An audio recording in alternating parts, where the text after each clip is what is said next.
विचारांचे व्यासपीठ असलेले न्यूज लाईव्ह चंदगड या लोकप्रिय यूट्यूब चॅनेलला लाईक करा, सबस्क्राईब करा आणि शेअर करा.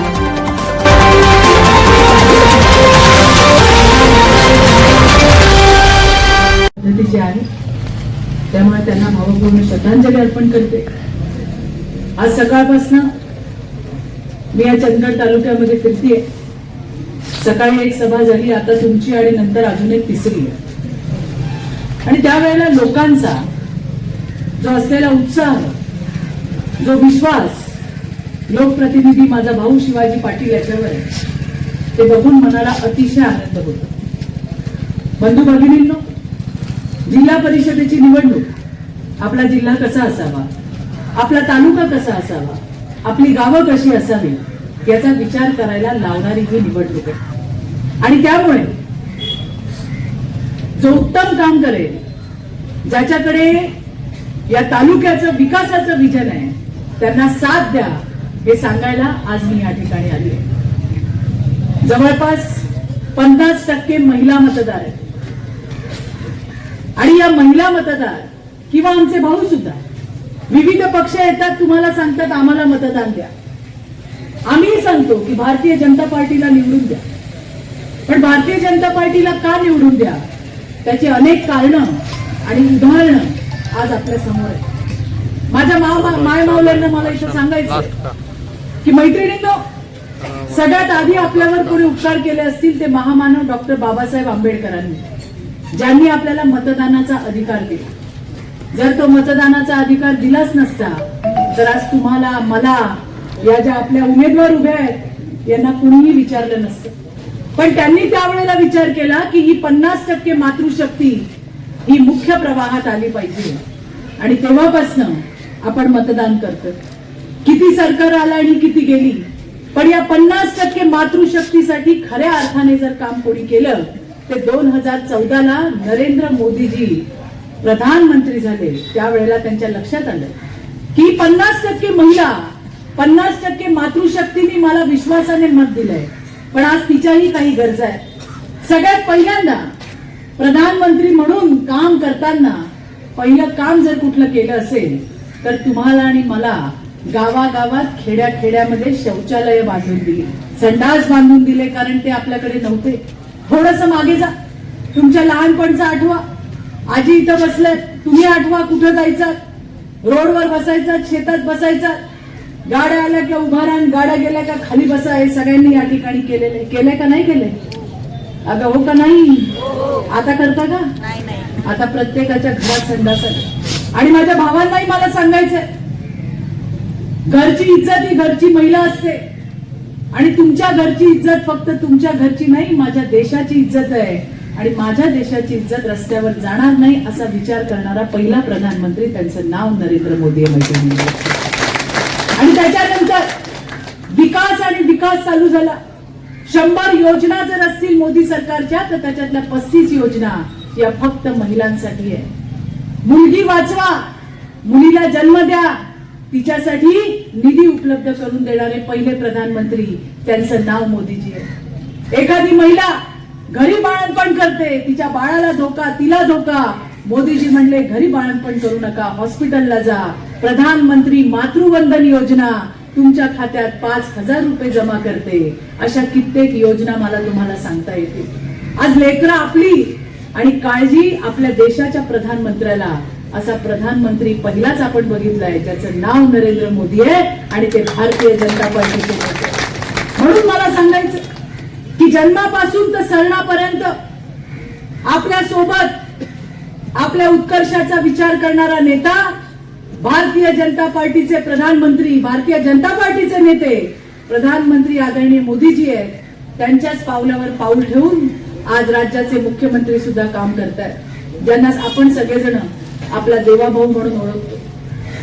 सगळ्यात आवडती योजना कुठली आहे तुमची? बोला की जोरात.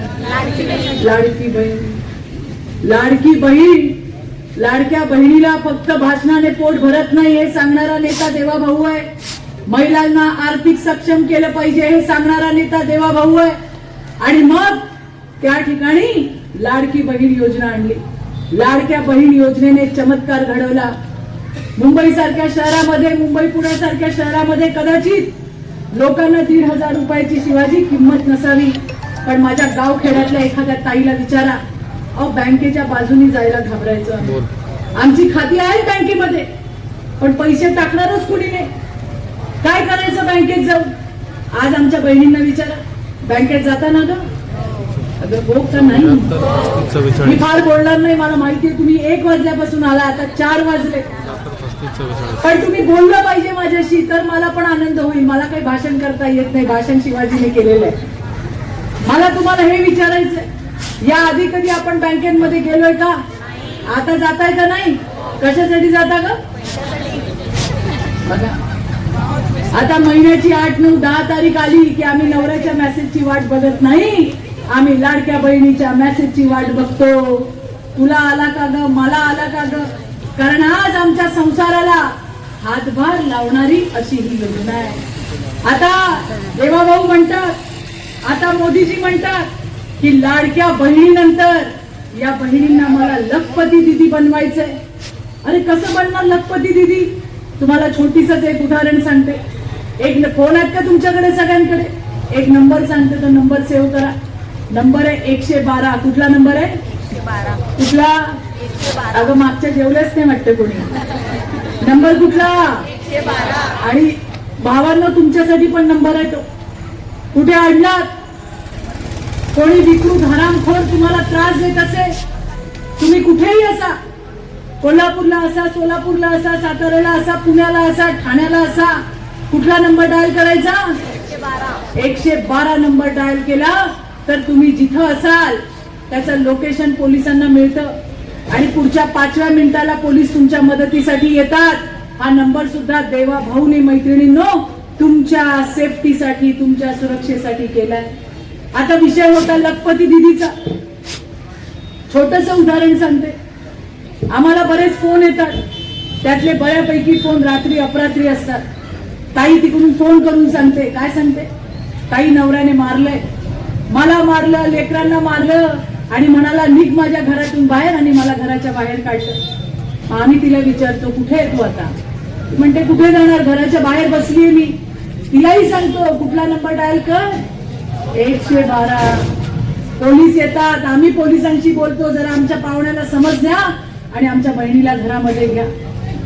आता लखपती दिदीचा विषय, प्रधानमंत्री आवास योजना, PM आवास योजना आपण ज्याला म्हणतो, ती दादाच्या नाही आमच्या ताईच्या नावावर असणार आहे. आणि मग बहिणीच्या नावावर घर झाल्यावर, आमच्या ताईच्या नावावर घर झाल्यावर जर पाहुणा आला आणि हात वर केला तर असं आपण काही करू नये. सगळ्यांचा संसार सुखाचा व्हावा. पण तुम्हाला सांगायचं कारण हे आहे की आपण फक्त इतके दिवस भाषणामध्ये ऐकत होतो, जिच्या हाती पाळण्याची दोरी ती जगा उद्धारी. पण पाळण्याची दोरी द्यायची कधी? फक्त पाळण्याचीच दोरी आली, आर्थिक दोरी कधी द्यायची? ती दोरी द्यायचं काम आपल्याला मोदीजींनी आणि आपल्या देवा भाऊनी केले. एकदा टाळ्या तर म्हणतात का नाही? आणि म्हणून आता घरं ही लाडक्या बहिणींच्या नावावर असणार आहे.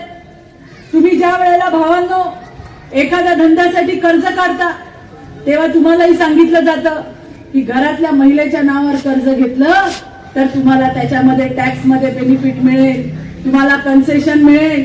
याचा अर्थ काय आहे की महिलेला अर्थकारणात आणणं, महिलेला मुख्य प्रवाहात आणणं, हे करायचं काम आपले देवा भाऊ आणि त्या ठिकाणी मोदीजी करतायत. आपली लाडकी बहीण योजना आहेच, त्याच्या सोबतच या बहिणींचा आत्मविश्वास वाढवायचं काम सुद्धा आपल्या देवा भाऊंनी केले. एसटीचं तिकीट किती आहे का आता? केवढं जातं का नाही? अर्ध अर्ध. आधी नवऱ्याच्या मागे लागायच्या, आम्हाला घेऊन चला. त्या नवरा म्हणायचा नको नको 2 तिकीट लागतात. आता नवरे आमच्या मागे लागतात, आम्हाला घेऊन चल. आम्ही म्हणतो नको जास्त तिकीट लागतंय, तुमच्या एका तिकिटात आम्ही जाऊ पण आणि येऊ पण. ही सुद्धा कामगिरी आपल्या देवा भाऊनी केली आहे. मैत्रिणींनो, तिकीट फक्त अर्ध, हे फक्त अर्ध तिकीट नाहीये, तो तुमचा आत्मविश्वास आहे. घरातून कधीही बाहेर न पडणारी आमची ताई आता एसटी पकडते आणि साताऱ्याला जाते, कोल्हापूरला जाते, पुण्याला जाते, ठाण्याला जाते, ती फक्त अर्ध तिकीट घेऊन जात नाही, ती आत्मविश्वास घेऊन जाते. अशा पद्धतीने आत्मगौरव, आत्मविश्वास वाढवायचं काम, आर्थिक सक्षम करायचं काम हे बहिणींना जर कुणी केलं असेल तर ते मोदीजी आणि आपल्या देवाभाऊनी केलं. आठवा, आधी कधी आम्ही सांगायचो 100 रुपये द्या लागतायत, 200 रुपये द्या लागतायत, नवरा म्हणायचा 8 दिवसांनी देतो, पुढच्या आठवड्यात देतो. आता 20-22 तारीख झाली का नवरा विचारतो, शिवाजी काय आहे का तुझ्या खात्यात, आहे का काय? हे पण परिवर्तन आहे. आणि हे परिवर्तन छोटं नाही आहे, हे मोठं परिवर्तन आहे. अरे आपलंच नाही, आपल्या लेकींची सुद्धा काळजी त्यांच्या देवा मामाने घेतली आहे. आपल्या पोरी हुशार आहेत, पैशा अभावी आपण शिकवू शकत नाही. आपल्यालाही वाटतं पोरींनी डॉक्टर व्हायला पाहिजे, इंजिनियर व्हायला पाहिजे, पण त्यावेळेला पैसे, आता त्यांच्या देवा मामानी उच्च शिक्षण महिलांचं मोफत केलेलं आहे. त्यामुळे आता आपल्या मुली डॉक्टर पण होतील आणि इंजिनियर पण होतील. मैत्रिणींनो, एवढं मोठं काम हे देवाभाऊच्या माध्यमातून झालं. आज देवाभाऊच्या माध्यमातून विविध विकास कामं राज्यात होत आहेत. त्याचबरोबर ती आपला आमदार, आमचा छोटा भाऊ शिवाजी पाटील कामाने, कशा पद्धतीने कामं करता येतील याच्याने झपाटलेला असा. मुंबईमध्ये भेटतो, कुठून काय, कुठल्या हेड खाली पैसे मिळतात का, चंदगडमध्ये मला काय करता येईल याच्याबद्दल सतत विचार असणारा असा आपला आमदार आहे. तुम्ही विश्वासाने त्याला निवडून दिलंय आणि तुमच्या विश्वासाला कधीही तडा जाणार नाही. देवेंद्रजींचा लाडका आमदार, जे त्यांनी सांगितलं, देवेंद्रजींनी इथे येऊन सांगितलं की शिवाजी, हा देवेंद्र फडणवीस तुझ्यासाठी बेरर केक आहे, तुला काही कमी पडू देणार नाही. ही फार मोठी गोष्ट आहे माझ्या भावांनो आणि बहिणींनो. हे सांगायचंय मला तुम्हाला. 1 वर्षामध्ये 30,000 कोटी प्लस जास्त त्या ठिकाणी निधी आणायचं काम हे शिवाजी पाटलाच्या माध्यमातून झालंय. तुमचं असलेलं त्याच्यावरचं प्रेम मी पाहिलंय, ज्याचा उल्लेख आमच्या भरमू अण्णांनी केला की रक्षाबंधनचा कार्यक्रम होता, मी त्या कार्यक्रमाला आले होते, हजारो महिला तिथे होत्या आणि माझ्या भावांनो आणि बहिणींनो जोरदार पाऊस पडत होता, जोरदार पाऊस पडत होता. आणि त्या ठिकाणी पावसामध्ये मला असं वाटलं, अरे म्हटलं शिवाजी एवढी तयारी केली तू, पण आता पाऊस पडतोय, आपल्या ताई काय थांबायच्या नाहीत. तो म्हणला, ताई काळजी करू नका, माझी एकही बहीण इथून जाणार नाही. मी म्हटलं तू काहीतरी सांगतोय. मला म्हणले बघा तुम्ही, आणि खरंच मी सांगते, तुमचं त्याच्यावर असलेलं प्रेम आणि त्याचा तुमच्यावर असलेला विश्वास, एक सुद्धा ताई गेली नाही. आणि भर पावसामध्ये आमचा जो रक्षाबंधनाचा कार्यक्रम होता तो झाला आणि खूप सारे आशीर्वाद हे आज शिवाजीच्या मागे. मी तर नेहमी म्हणते, ज्याच्या मागे महिला त्याचा नंबर पहिला. आणि त्यामुळे ज्याच्या मागे मातृशक्ती राहते तो कधी हरू शकत नाही शिवाजी. आणि मला विश्वास आहे की आज माणगाव जिल्हा परिषद मतदारसंघातून मनीषाताई शिवणगेकर, त्याचबरोबरीने सुवर्णाताई कुंभार, सागर मुगेरी, कमल देसाई, आपल्या ज्योतिताई पाटील, झाली का सगळ्यांची नावं, आणि शिवाजी तुपारे, हे आपले सगळे उमेदवार या ठिकाणी उभे आहेत. शिवाजी एकटा नाही, शिवाजीच्या मागे देवाभाऊंची ताकद आहे, शिवाजीच्या मागे भारतीय जनता पार्टीची ताकद आहे.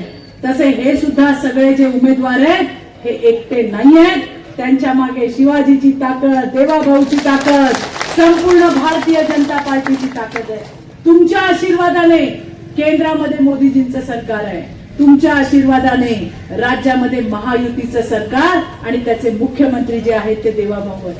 बहिणींनो, तुम्हाला कुणी काही सांगेल, आज मी तुम्हाला जबाबदारीने सांगते, जोपर्यंत आपला देवाभाऊ आहे तुमची लाडकी बहीण कधीही बंद होणार नाही. फक्त लाडकी बहीणच नाही तर आता चंदगडच्या प्रत्येक जिल्हा परिषद मतदारसंघामध्ये त्यासाठी महिलांसाठी बचत गटा भवन सुद्धा तयार होणार आहे. मगाशी चंदगडला एक ताई बसली होती, ती म्हणली, शिवाजी दादा सोनोग्राफीचं मशीन पाहिजे. आमचा शिवादादा काय कमी आहे? शिवादादा म्हटला, ताई फक्त सोनोग्राफीचं मशीन मागू नको, चंदगड मध्ये आयुषचं हॉस्पिटल होत आहे आणि त्याचा फायदा हा त्या ठिकाणी होणार आहे. आज प्रशासकीय कार्यालय सुद्धा चंदगडमध्ये त्या ठिकाणी होणार आहे. आणि त्यामुळे तुमच्या सुखात आणि दुःखात रममाण असणारा, ही गोष्ट खरी आहे. तो आता म्हणाला तू मगाशी भाषणामध्ये की 2 महिन्यांनी पोरीला भेटतोय. मी म्हटलं अरे 2-2 महिने फार उशीर होतो शिवाजी, भेटलं पाहिजे परिवाराला. तो म्हणतो ताई नाही, आता माझा परिवार म्हणजे माझ्या चंदगडच्या बहिणी आणि माझे भाऊ आहे. त्यांनी विश्वासाने मला निवडून दिलंय. घरच्यांना मला कधीही भेटता येईल, त्यांना वाटलं तर ते मला भेटायला येतील, पण मी मात्र चंदगड सोडून जाणार नाही. फक्त मंगळवारी मात्र हा मुंबईमध्ये असतो, कारण तिथे आमचे देवाभाऊ असतात, कॅबिनेटच्या बैठका असतात आणि आपला शिवाजी एवढी कागद घेऊन तिकडं फिरत असतो की काय माझ्या चंदगडला देता येईल. अशा पद्धतीने खऱ्या अर्थाने वाहून दिलेला असा हा आमदार तुम्हाला सगळ्यांना लाभलाय. याचे हात मजबूत करण्यासाठी जिल्हा परिषदेच्या सुद्धा आपले सगळे उमेदवार निवडून द्यायला पाहिजे. मला कौतुक आहे शिवाजीचं, मला कौतुक आहे इथल्या सगळ्या कार्यकर्त्यांचं, पदाधिकाऱ्यांचं की आज दिग्गज समोर असताना सुद्धा चंदगड आणि आजऱ्याची नगरपालिका निवडून त्या ठिकाणी आणली. खरंच हे काम सोपं नव्हतं, परंतु तुमच्या आशीर्वादाने, तुमच्या प्रेमाने आज ते शक्य झालंय.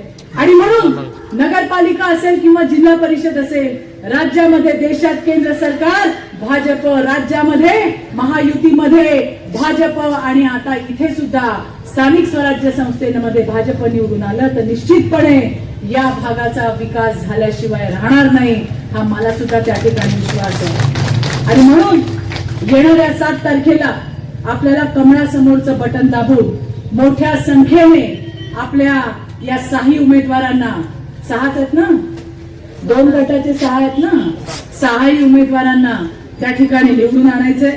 मला उज्ज्वलाताई आणि उज्ज्वला नाईक आणि विलास नाईक या दोघांचे सुद्धा आभार मानायचे की तुम्ही सुद्धा त्या ठिकाणी पाठिंबा दर्शवलाय. काही भावांनी आमच्या भारतीय जनता पार्टीमध्ये प्रवेश घेतलाय. मी तुम्हाला एकच सांगते, भारतीय जनता पार्टीचा कार्यकर्ता व्हायला सुद्धा भाग्य लागतं, एवढं मी तुम्हाला सांगेन. आपली पार्टी कुठली लुंगी सुंगी पार्टी नाहीये.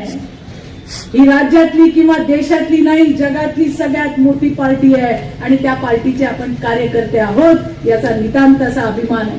तुम्ही म्हणाल काय, प्रत्येकाला आपल्या पक्षाचा अभिमान असतो, नक्कीच असतो आणि तो असायलाही हवा, परंतु हम सिर्फ राजनीति के लिए नहीं, राष्ट्रनीति के लिए काम करते हैं. विकासासाठी आम्ही कामं करतो.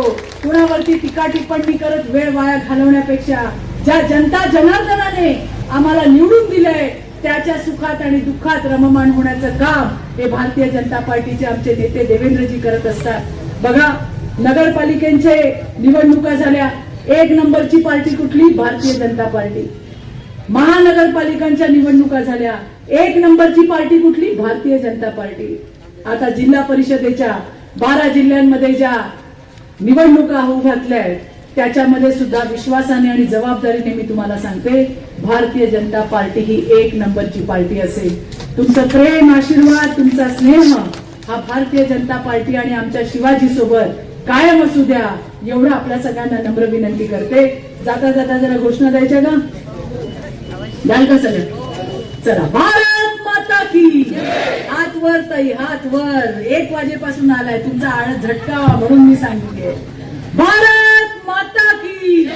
दादा हात वर. भारत मातेचा जयकार आहे. भारत माता की. वंदे वंदे. शिवाजी पाटील तुम आगे बढ़ो. भारत